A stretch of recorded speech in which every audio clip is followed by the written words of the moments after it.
Bonsoir à toutes et à tous. Bienvenue dans la VAR, l'émission qui tente de décrypter l'actualité du football local et international.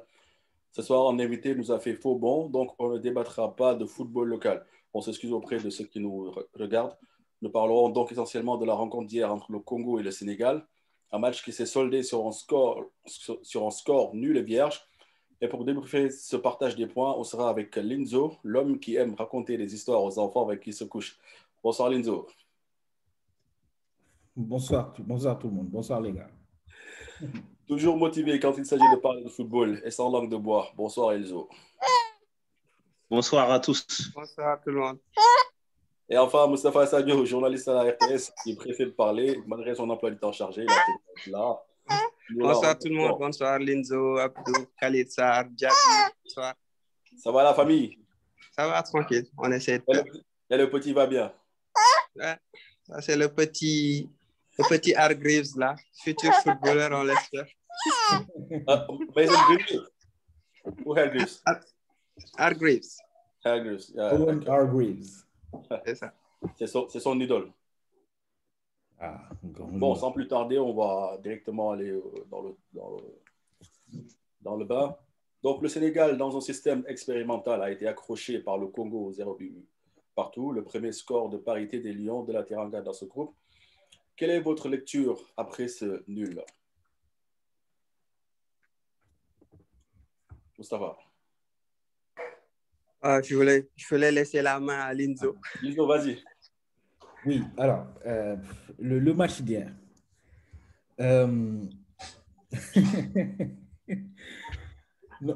En fait, pour une fois, je n'ai pas envie d'être négatif, en fait. Parce que j'ai l'impression de me répéter toujours avec Aliou Cissé. Sur le match d'hier, il y a eu des nouveaux qu'on a intégrés. Il n'y a pas un nouveau système parce que ce n'est pas la première fois qu'il a utilisé ce système-là, mais avec des nouveaux joueurs, les Diallo en défense, les Pape Matar Sarr. Donc, sa composition d'équipe, j'ai envie d'être indulgent en fait. Malgré que c'était pauvre, hein, on n'a pas vu grand-chose. Le Sénégal a eu 1 ou 2 tirs et même pas cadré. Au niveau du jeu, c'était pas trop ça. J'ai l'impression en fait qu'on stagne, qu'on ne progresse vraiment pas. Mais dans cette période-là, vu qu'il n'y a pas eu de regroupement depuis un moment avec les nouveaux joueurs qu'il a intégrés, etc., j'ai envie de lui laisser un peu de temps, même s'il est là depuis 6 ans. Hein. Je peux comprendre les gens qui s'offusquent en entendant ça. Mais j'ai envie de voir le prochain match, voir s'il va y avoir des progrès, etc. Mais je n'espère pas trop, quoi. Parce que depuis 6 ans, depuis 5 ans qu'il est là, je vois toujours la même chose. Donc, ce n'est même pas une surprise. Hein. Devant le match, je vous dis carrément, hier, je me suis endormi. Hein. Non, mais franchement, je me suis endormi. C'était vraiment pauvre, il n'y avait pas grand-chose. On était déjà qualifiés, donc voilà. Mais je laisse les autres donner leur point de vue. Elzo, est-ce que toi aussi, tu partages l'avis de Linzo? Moi, j'ai ce que je ne peux pas reprocher à Aliou Cissé, c'est d'essayer de nouveaux joueurs, parce que moi, ce que je craignais, c'est qu'il appelle les joueurs et ne les essaye pas, parce que par le passé, il l'a déjà fait. Il a essayé Abdou Diallo avec Pape Matar Sarr et Fodé Ballo-Touré. On parlera d'eux après. Comment? On parlera d'eux plus... D'accord, ok. Donc, sur le match, moi, je pense que le système, qu'on a les joueurs pour animer ce système, mais je rejoins Linzo quand il dit qu'il faut laisser le temps, parce qu'on sait que pour travailler un système, ça ne se fait pas du jour au lendemain. Il faut essayer de créer des automatismes, il faut le travailler en profondeur, et il faut laisser aussi à certains joueurs d'assimiler le système, parce que dans leurs clubs respectifs, ils ne jouent pas forcément comme ça. Donc, ce que je veux savoir, c'est ce que Aliou Cissé leur dit au niveau des consignes, à la récupération de la balle, à la perte de la balle, et comment est-ce qu'il compte animer aussi le système offensivement. Parce que je trouve qu'offensivement, ça a été très pauvre. Parce que je suis désolé, mais quand tu joues dans un système comme ça, il faut que tu mettes en pointe quelqu'un qui puisse être un point de fixation, plus un attaquant complémentaire qui puisse prendre la profondeur. Ce n'est pas le cas de Keita Baldé ni de Sadio Mané. Il n'y a eu qu'un seul ou deux tirs dans le match, et c'est très peu pour une équipe d'avoir que 2 occasions dans un match avec un système comme ça. Donc, je n'ai pas à le blâmer parce qu'on sait tous que Aliou Cissé, ce n'est pas un fin tacticien, mais j'ai envie de lui donner la chance de répéter ce système et le laisser travailler sur le système pour pouvoir le juger dans les prochains matchs. Voilà. Généralement, quand on joue en 3-5-2, c'est que souvent le coach ou le sélectionneur, il n'a pas souvent de certitude sur le plan tactique. Ouais. Donc, on l'a vu lors des matchs amicaux en 2018, qu'Aliou Cissé avait tenté ce pari-là, le 3-5-2, qu'il avait fini par abandonner pour opter pour le 4-4-2 au mondial. Est-ce que, avec ce match, sachant que le Sénégal avait des certitudes au niveau offensif, puisqu'on avait marqué, je pense, 9 buts, et qu'on avait juste encaissé un but, est-ce que c'était le moment de choisir ce système-là? Je pense que c'était le moment par rapport au fait que c'était la 5e journée et que le Sénégal était déjà qualifié. Donc, c'était vraiment opportun. Vu que la dernière ouverture de match amical, c'était en octobre, et que le match face à la Mauritanie a été annulé pour cause de Covid. Disons-le clairement, ce match de la 5e journée comptait pour du beurre. Donc, quitte à utiliser, disons, un autre système de jeu pour permettre à cette équipe-là d'avoir plusieurs arcs, plusieurs cordes plutôt à leur arc. Parce que tout simplement, Aliou Cissé est un entraîneur prévisible. On l'a vu lorsque Jamel Belmadi l'a contré par 2 fois en 2019 lors de la CAN. Je pense que c'était vraiment opportun. Pour une fois, moi aussi, je suis comme Linzo. C'est très rare que je dise du bien de Aliou Cissé, mais cette fois-ci, je suis plutôt satisfait parce que c'est un système aussi qui permet un petit peu au Sénégal d'avoir du monde sur les côtés avec les pistons. Ça également, l'autre chose que je voudrais noter, c'était que Aliou Cissé a fait en sorte quand même de mettre 3 joueurs importants dans de bonnes dispositions. Je pense à Sadio Mané, par exemple, qu'il a mis un peu en pointe avec Keita Baldé. Ça lui a offert pas mal de liberté. Il pouvait aller sur les côtés, revenir chercher la balle. Bon, s'il l'avait fait avec un vrai avant-centre, ça aurait été mieux. Parce que tout simplement, parce que tout simplement, quand il dézone, on aura forcément quelqu'un en pointe. Mais on sait tous que Keita Baldé, même à la centre, il commence à jouer en attaque, mais c'est plus un joueur de côté. Même à Monaco, c'était la même chose. L'autre joueur qu'il a mis dans de bonnes conditions, entre guillemets, c'est Crépin Diatta, parce que tout simplement, que ce soit du côté de Bruges ou de Monaco, on le fait souvent jouer piston. Quand les Monégasques jouent à 3 défenseurs centraux dans l'axe, et puis qu'on l'utilise, même si parfois aussi il joue excentré, mais dans cette disposition-là, il le connaît et il a excellé plutôt du côté de Bruges, beaucoup moins pour l'instant du côté de Monaco. Et le dernier joueur qu'il a vraiment mis dans d'excellentes conditions et que j'ai aimé au moins la première demi-heure, c'est Pape Matar Sarr. Ce gamin a été formé comme meneur de jeu.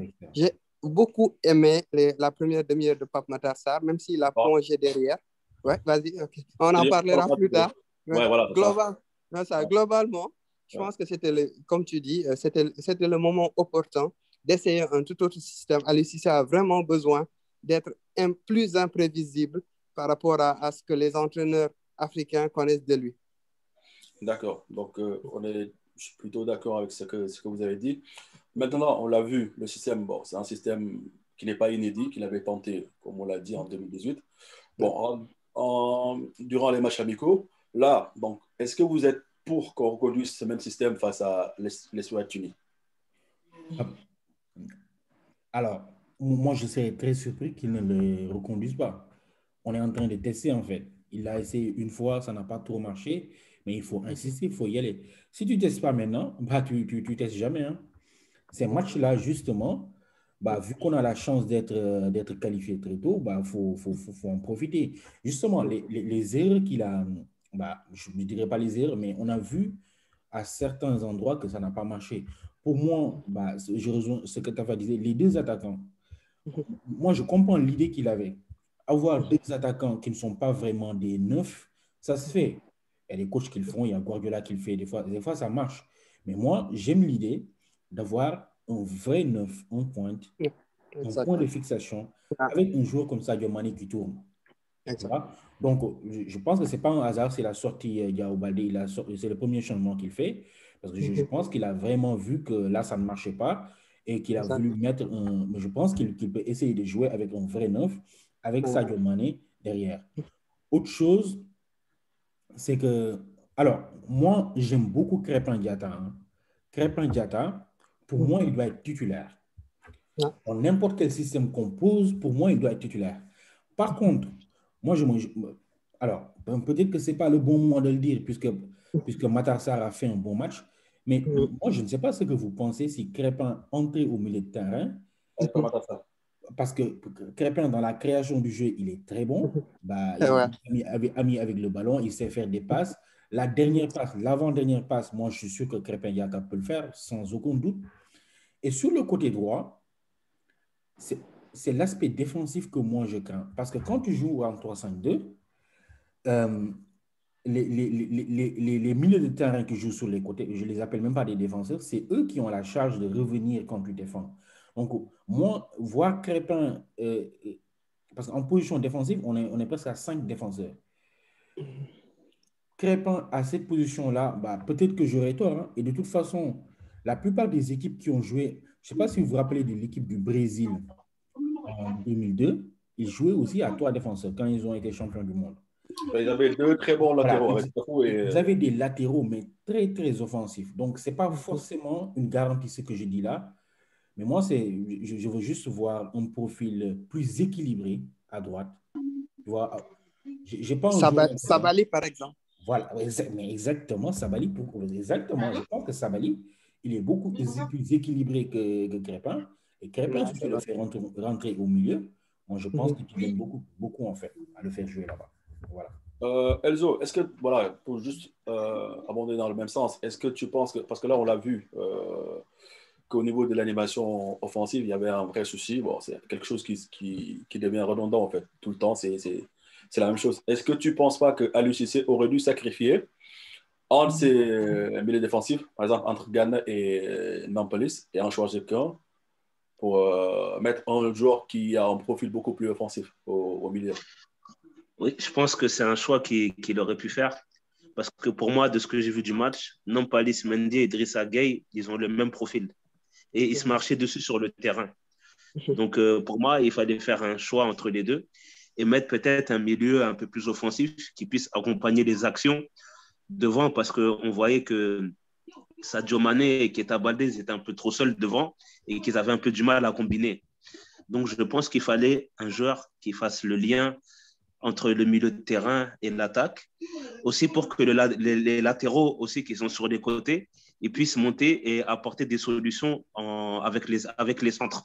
Parce que c'est ça qui nous a beaucoup manqué aussi, c'est que dans un système comme le 3-5-2, les latéraux, ils ont une bonne part de responsabilité, c'est-à-dire dans leur couloir, il faut qu'ils sachent offensivement apporter. Et il nous a beaucoup manqué cela pour mettre cette équipe du Congo en danger. Et pour moi, son milieu de terrain, mis à part Pape Matar Sarr, j'ai pas Nampalys Mendy et Idrissa Gueye, je ne les ai pas trouvés tranchants. Donc je pense qu'il aurait dû sacrifier en deuxième mi-temps, essayer avec un autre joueur beaucoup plus offensif. Oh, Nampalys, moi, je pense qu'il a fait un match correct quand même, contrairement à Ghana. Ghana, je l'ai trouvé beaucoup plus discret. Parce que, comme tu l'as souligné, les deux mêmes, ça marchait dessus. Et avait contraint même pas Matar Sarr à décrocher le plus souvent, à venir voilà, vers même les trois axos. Il était à l'intérieur du jeu un peu. Il y avait aussi les 3 axos qui étaient souvent en retrait, en fait. On l'a vu même dans une action où le premier rideau congolais, tu voyais les 3 axos qui étaient loin, en fait. Donc, c'est ce qui obligeait pas Matar Sarr à venir vraiment très, très bas pour récupérer le ballon. Sauf que Ouais. après, pour faire le lien, c'est un peu compliqué. Voilà, c'est compliqué. Il manquait quelqu'un à la transition pour pouvoir faire le lien entre le milieu et l'attaque. C'est-à-dire récupérer et savoir donner ou casser des lignes ou perforer. Ouais. D'où la question de Moussa, hein, qu'Aliou Cissé puisse peut-être maintenir le système, mais tout simplement changer l'animation avec un joueur beaucoup plus créatif, en sacrifiant un des deux milieux vraiment défensifs, Nampalys Mendy et Idrissa Gana Gueye, qui ont été dans le même profil. J'avoue que j'ai regardé à peu près 70 minutes du match. Je suis parfaitement d'accord avec Moussa. Papi Mendy a fait un match plutôt correct et Ghana m'a énormément déçu. Ça a même commencé à germer dans ma tête en me projetant en disant que cette équipe-là, j'ai déjà vu les trois qui vont finir par régner dans ce milieu de terrain-là avec Franck Kanouté, Crépin Diatta, comme l'a suggéré Linzo, et oui, Pape Matar Sarr. On a deux joueurs qui ont une longueur de balle qui pourrait être super intéressant, avec Kanouté qui a du jeu long, avec Pape Matar Sarr qui est peut-être l'un des meilleurs tireurs de coups francs du Sénégal. Que ce soit des joueurs qui sont à l'extérieur, mais également les joueurs locaux. C'est un gamin qui a vraiment un pied en or. On l'a même vu sur une action où il lance, je pense, Sadio Mané en profondeur en première période. Il a ça et il tire très bien les coups francs. Je pense que dans l'avenir, il va prendre du galon, il va prendre de la confiance. Et je sais que vous tous, vous suivez le championnat de France, on le voit. Moi, c'est un gamin qui m'a surpris dans l'abattage même au milieu de terrain du côté de Metz, même si Fred Antonetti lui a vraiment donné de la confiance. Mais c'est un gamin qui a joué la Coupe du Monde des moins de 17 ans il n'y a pas si longtemps que ça et qui était plutôt frêle.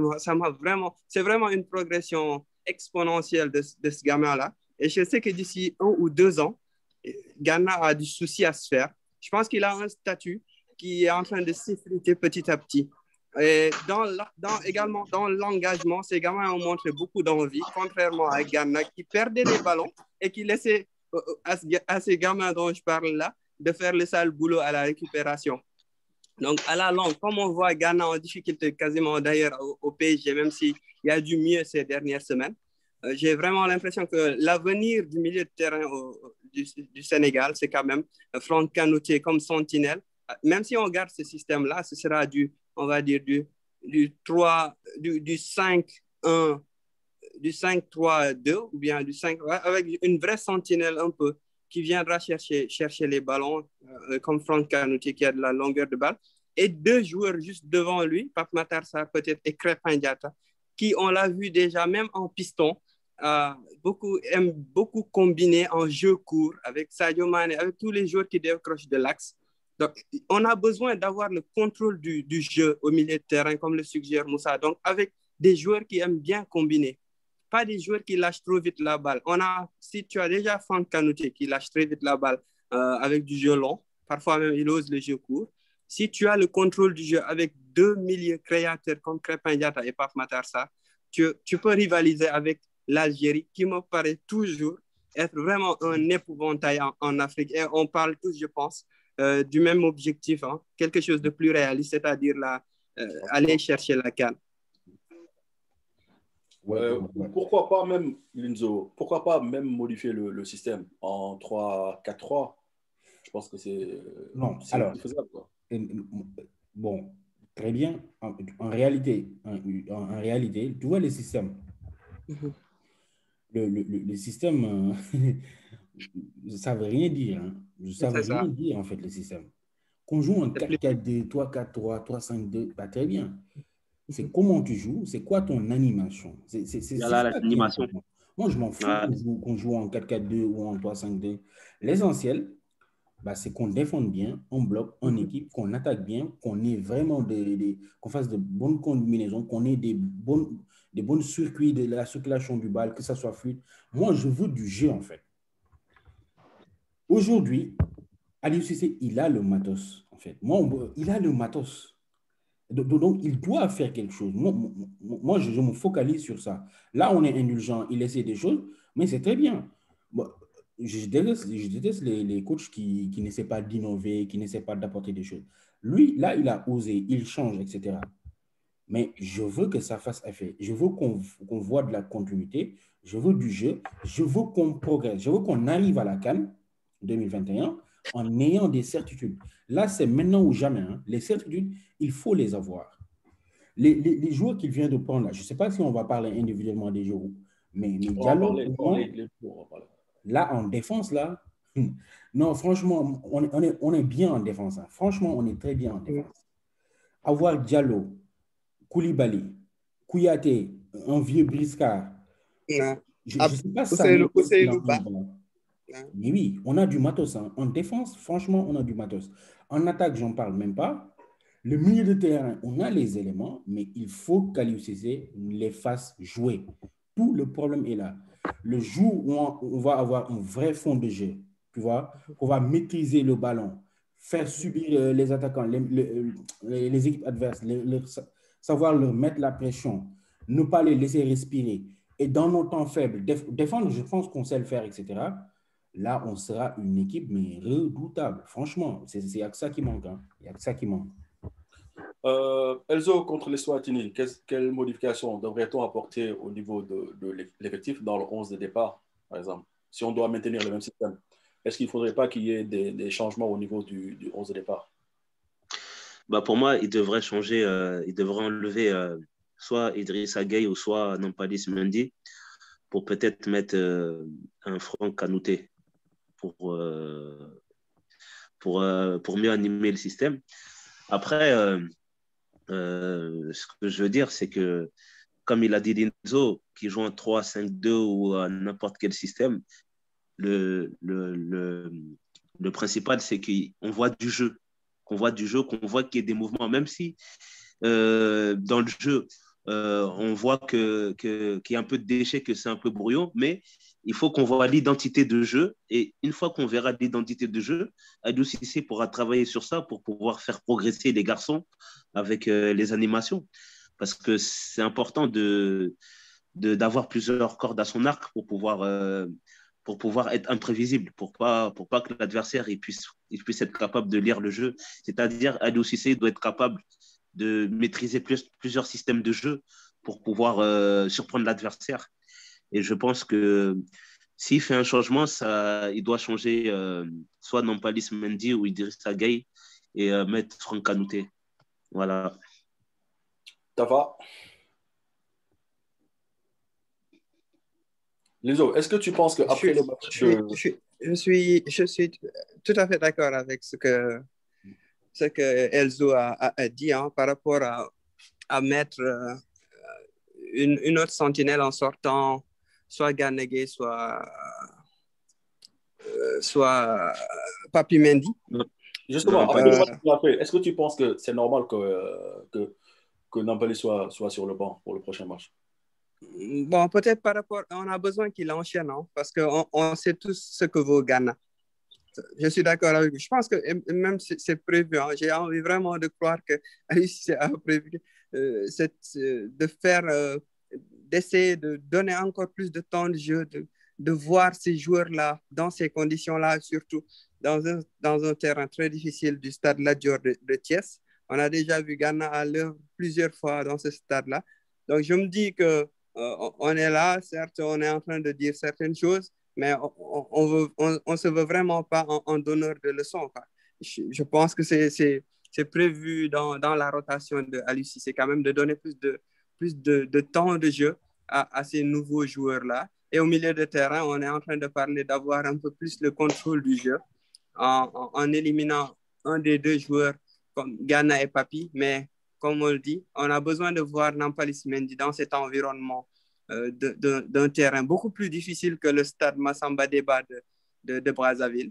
Et donc d'avoir peut-être Papi Mendy en sentinelle et d'avoir deux joueurs plus créatifs. On remet Crépin à l'intérieur du jeu, associé peut-être à Pape Matar Sarr, ou alors on laisse Crépin sur le banc, on sécurise pour avoir la stabilité défensive, un peu plus du piston avec un Sabali. Je parle de beaucoup de changements. Donc là, je viens de parler d'un autre changement en défense pour le piston droit. À gauche également, je sais que beaucoup de gens lui tombent dessus. Saliou Ciss, c'est un joueur super intéressant en équipe nationale. C'est un joueur dont les stats, on le voit, il crée beaucoup de pénaltys. c'est un joueur qui a de la percussion. C'est vrai que c'est pas un joueur sexy. Et puis, on se dit qu'il joue en Ligue 2 et qu'on pourrait vraiment avoir mieux. Mais il déçoit très rarement. Il déçoit très rarement en équipe nationale. Pour l'instant, je pense qu'on a vu Fodé Ballo-Touré qui ne m'a pas vraiment convaincu. Mais on peut mettre ça sur le crédit du fait qu'il n'est pas titulaire à Monaco. C'est un joueur qui a perdu en confiance. Donc, pour lui, ce n'était pas forcément le meilleur moment d'arriver en sélection et de montrer ce qu'il valait. On le sait tous, hein, c'est un fantastique contre-attaquant, que ce soit quand il était à Lille ou du côté de Monaco.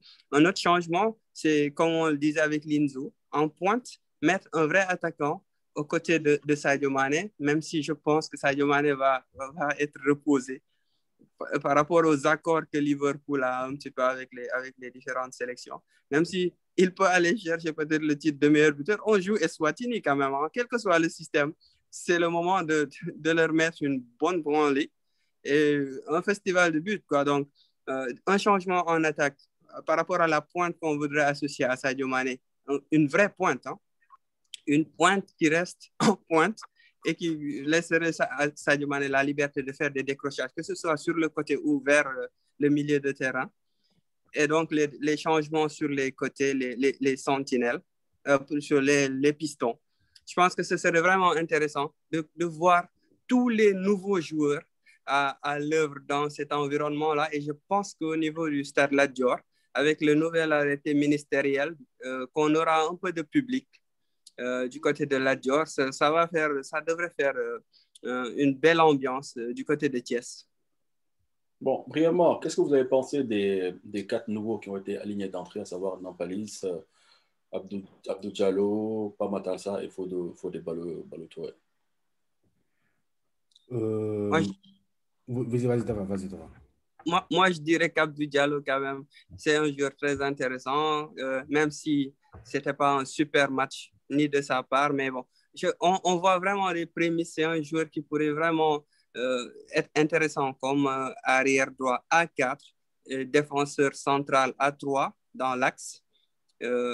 C'est un très bon relanceur. C'est un joueur qui a pris confiance, qui a gagné ses galons de titulaire du côté de Paris, surtout depuis la blessure de Juan Bernat. J'ai vraiment aimé son match malgré tout. En tout cas, il m'a séduit. C'est ce à quoi je m'attendais. Ce n'était pas un gros match du côté du Sénégal, donc il ne fallait pas s'attendre à des étincelles. Pape Matar Sarr, ça a été une première demi-heure très, très bonne, de bonne qualité. C'est un joueur qui n'a vraiment pas froid aux yeux, malgré que ce sont ses premières minutes en équipe nationale A. Fodé Ballo-Touré m'a déçu, mais bon, on connaît les circonstances atténuantes. Et Papi Mendy aussi a fait quand même une bonne heure de jeu, très sobre, comme on le connaît peut-être. Il a eu beaucoup de mal à trouver sa place avec un Ghana qui avait les mêmes appels de décrochage pour venir chercher les ballons. Mais sinon, ça a été vraiment 4 joueurs qui ont été intéressants, même si ma petite déception reste quand même Fodé Ballo-Touré sur le côté gauche. Enzo, vas-y. Alors, moi, en fait, le vrai renfort, franchement, là, on peut se frotter les mains, hein, c'est Diallo. On le voit, hein. Le gars, il est à l'aise, balle au pied, il est solide, sûr de sa force. Franchement, c'est une vraie recul pour nous. À 3 défenseurs à gauche, à 4 défenseurs, tu peux le faire jouer dans l'axe ou latéral gauche. Franchement, là, on tient vraiment un très, très bon joueur. Moi, je suis dithyrambique sur lui. Je pense qu'on a marqué un grand coup, hein, en le récupérant. Au milieu de terrain, Pape Matar Sarr, c'était très bon. C'était très bon pour une première, hein. Franchement, c'était très bon. Pour moi, oui, il faut le conserver. Bah, il faut aller avec vous. Il faut qu'il enchaîne, en fait, contre Eswatini et voir ce que ça donne. Ballo-Touré, match très moyen. Donc, je ne sais même pas s'il y a grand-chose à dire. Il faut peut-être le revoir, etc.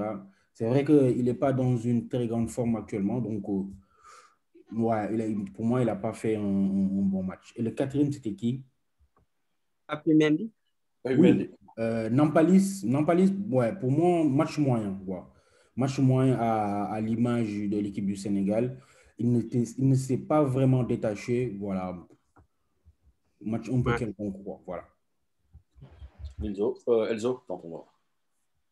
Pour moi, la grande satisfaction, moi j'en ai deux. Hein. Pour moi, c'est Abdou Diallo, bien sûr, et Pape Matar Sarr.